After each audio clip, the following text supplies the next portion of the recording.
Entendes o que estás lendo?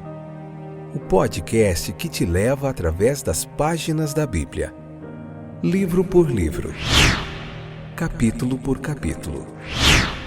Uma exposição bíblica emocionante. Aperte os cintos e embarque comigo nesta viagem.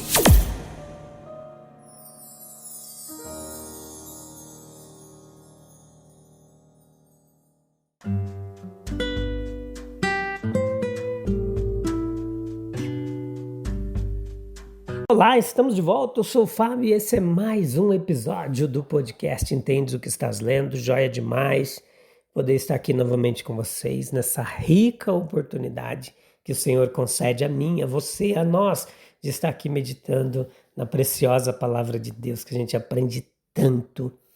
Hoje Atos capítulo 7, parte 3, episódio número 804, 10ª temporada. A gente vai continuar falando de Estevão, sua vida, sua morte, sua pregação, sua mensagem, sua entrega, sua renúncia, seu sofrimento em favor do Evangelho de Jesus Cristo. A gente aprende muito com ele.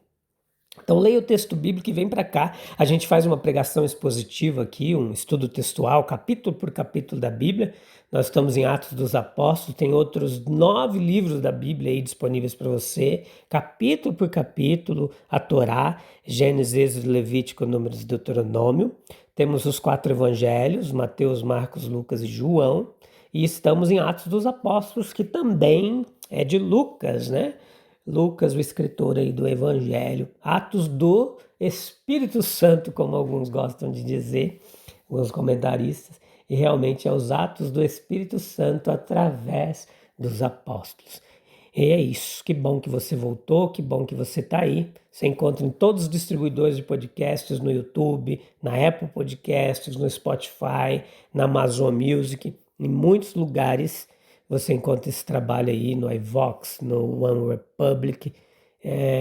Joia demais. Deus é bom, seu reino está sendo aumentado, sua palavra está sendo espalhada, o nome de Jesus sendo glorificado. E a gente é só um canal aqui enviado para fazer a vontade de Deus. Hoje vamos falar do divino e humano, especificamente no versículo 20 ao 39 desse capítulo 7 de Atos. A intervenção divina, a mão de Deus que às vezes é visível, embora geralmente seja invisível. Nós vemos o divino agindo aqui, através da pregação de Estevão, a gente consegue ver, compreender que Deus age na criação de uma mente como a de Moisés, na libertação da criança dos perigos do rio, na sua confiança, na guarda, instrução da filha de Faraó, onde aprenderia toda a sabedoria dos egípcios, versículo 22, e assim estaria preparado para o trabalho futuro. Não podemos ter dúvidas quanto à operação da sabedoria divina em um caso como este. Nós podemos concluir que existe a obra de Deus em tudo nas nossas vidas, se pudéssemos discerni-la, que Ele está direcionando e que, embora seja evidentemente melhor para nós que não vejamos tanta intervenção divina a ponto de esperarmos imprudentemente por ela ou dependermos dela de forma prejudicial, podemos nos consolar com a crença de que não somos madeira à deriva na onda do mar, mas sim navios nobres que uma mão celestial está conduzindo para o porto desejado. Versículos 23 ao 28, Hebreus capítulo 11, 24 ao 26, nos fala da nobreza humana. Estava no coração de Moisés visitar seus irmãos e ele assumiu a causa deles de forma muito prática e decisiva. Versículo 24. Estava em seu coração simpatizar e socorrer seus irmãos. A tentação de se naturalizar egípcio deve ter sido realmente grande. Altas honras, grande riqueza, abundante satisfação dos instintos inferiores. Esses prêmios e prazeres que são valiosos aos homens em geral estavam bem ao seu alcance. Ele deliberadamente escolheu renunciar a todos eles para poder desempenhar um papel mais nobre e corajoso. O evento justificou bem sua escolha, pois como um egípcio rico e poderoso, ele não teria alcançado nada de valor para a humanidade. Ele teria sido esquecido há muito tempo. Mas como ele prestou um serviço à raça humana inigualável. E todos os que viveram antes do Salvador e têm um nome que jamais perecerá, enquanto o mundo tiver algum lugar em sua memória para seus heróis e mártires. Não na mesma escala esplêndida, mas com o mesmo espírito estimável, nós podemos imitar sua nobreza, preferindo uma aflição honrosa ao prazer profano, uma vida sagrada e útil entre os humildes, a distância profana entre os grandes, a distinção profana entre os grandes, o serviço a Cristo em qualquer lugar, do que sorrisos e favores do mundo. Versículo 30 ao 33 nos fala dessa manifestação divina. Versículo 30 ao 33, versículo 38. Deus ali se revelou aos sentidos corporais de uma forma maravilhosa.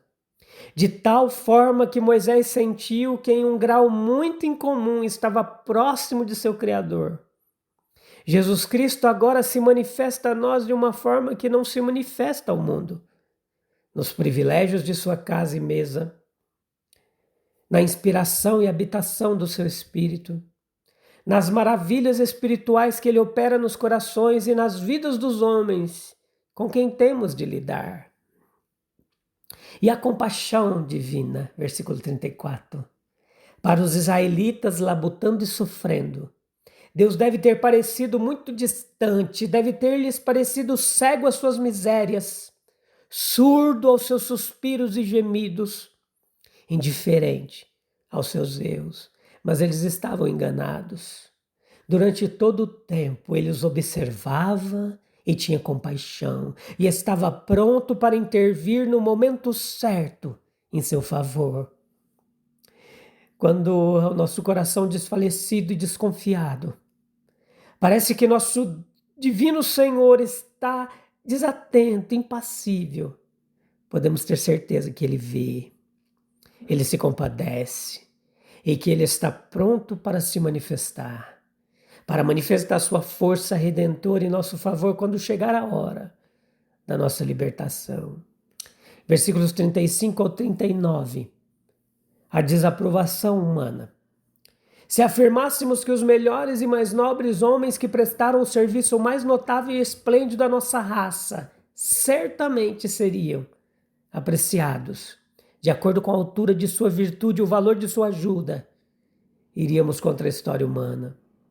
Alguns dos melhores e mais sábios foram os menos compreendidos, os mais desprezados e maltratados.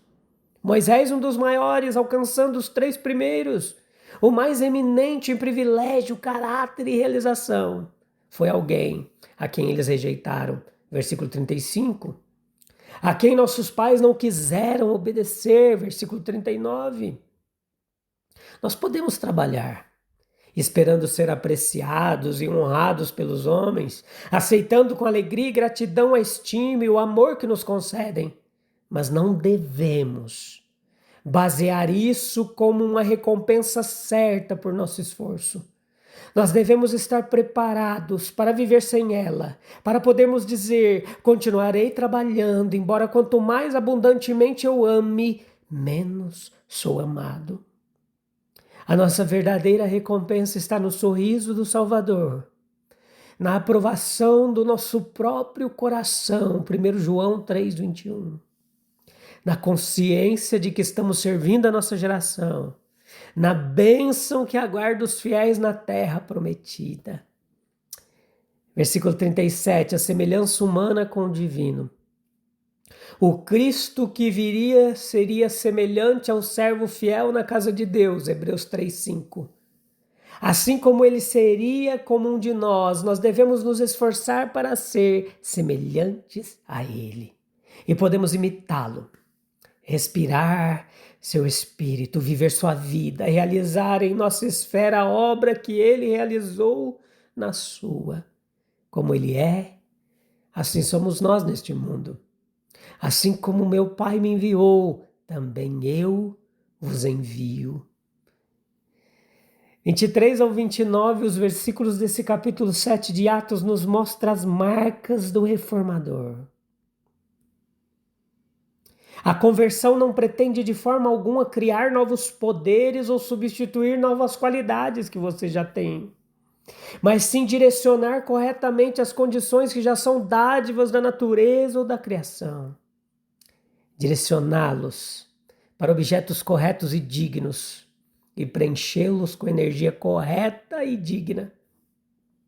Da mesma forma, a inspiração não pretende sobrepor-se às fontes naturais de conhecimento e aos dons naturais, de modo a obliterar as marcas predominantes do caráter individual e até mesmo da peculiaridade individual.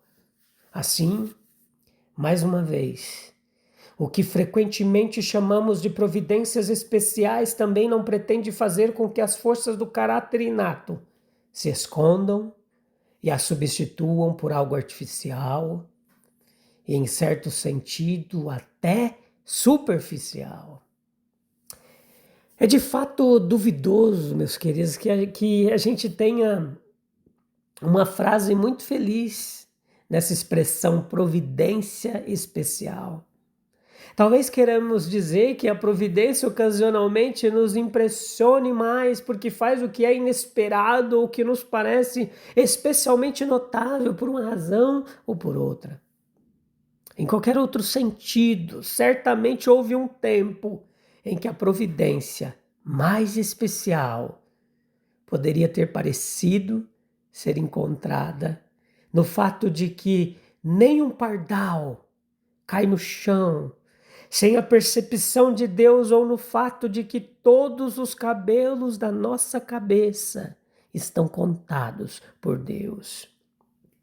Embora, portanto, possamos crer prontamente que Moisés foi chamado por Deus, vigiado e graciosamente treinado pela providência de Deus, isso, no entanto, nos dará a oportunidade de observar as ilustrações do reformador nato que ele oferece e de notar, para usos importantes, quão paralelas elas correm com aquelas de alguém que poderíamos hesitar em descrever como, em qualquer sentido semelhante, pelo menos chamado por Deus, para que possamos sentir mais claramente quão pouco do mero feito e artificial que existe estava em Moisés. Nós podemos parar e observar como o breve esboço diante de nós revela algumas das marcas claras do reformador nato, seja para melhor ou para pior.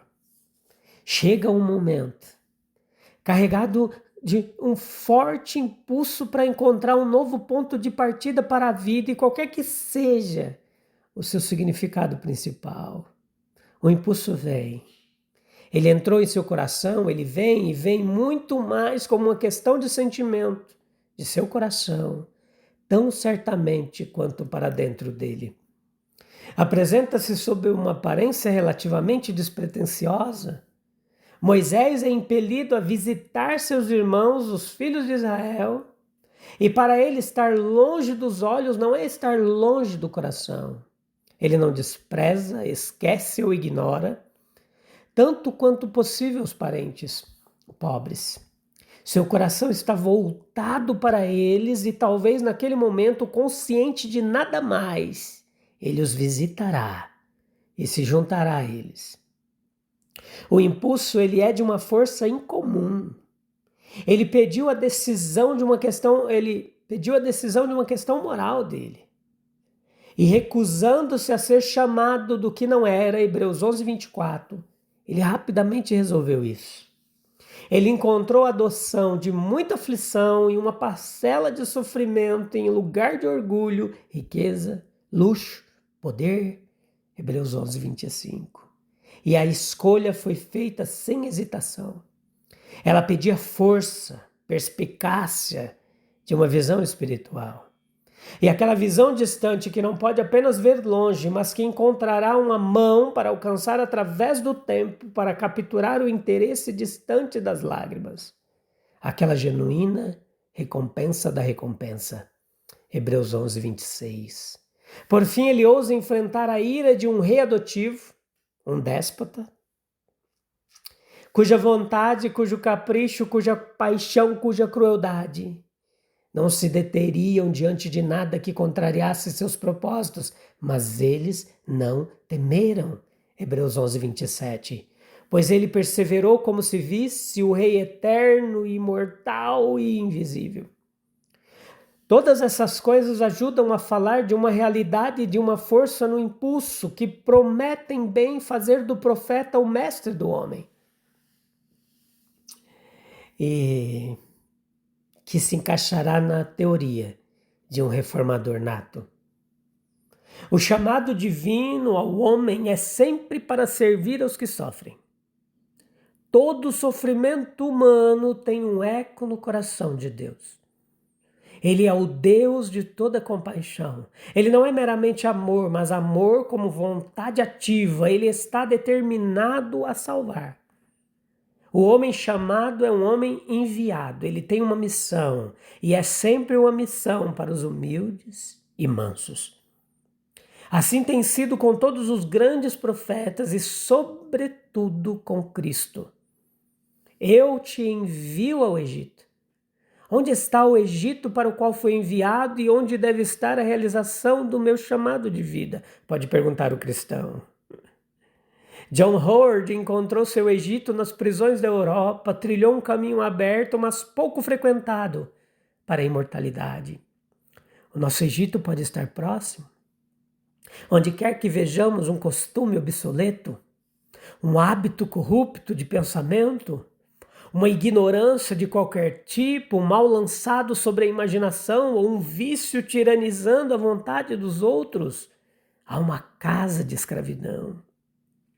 Deus precisa de sua cooperação, de muitos libertadores finitos para que seu desígnio de uma libertação infinita possa prosseguir. Se nós, como Moisés, como Elias, Isaías, estivermos prontos com nosso eis-me aqui, envia-me, não demorará muito para que recebamos nossas instruções e nossas ordens de marcha. Ele nos mostrará qual Egito deveremos ser enviados. Reflita comigo. Será que podemos permanecer indiferentes quando a mão de Deus nos chama a visitar nossos irmãos que sofrem? E de que vale ser príncipe num palácio? Moisés entendeu. Se ele poderia ser servo no reino que jamais teria fim. Ó Senhor Deus, que assim como o coração de Moisés se moveu em compaixão pelos oprimidos, o nosso também se mova. Que vejamos teu agir invisível conduzindo nossa história, mesmo quando parece silêncio. Que escolhamos renunciar ao conforto que nos afasta da missão, para abraçar a nobreza do serviço.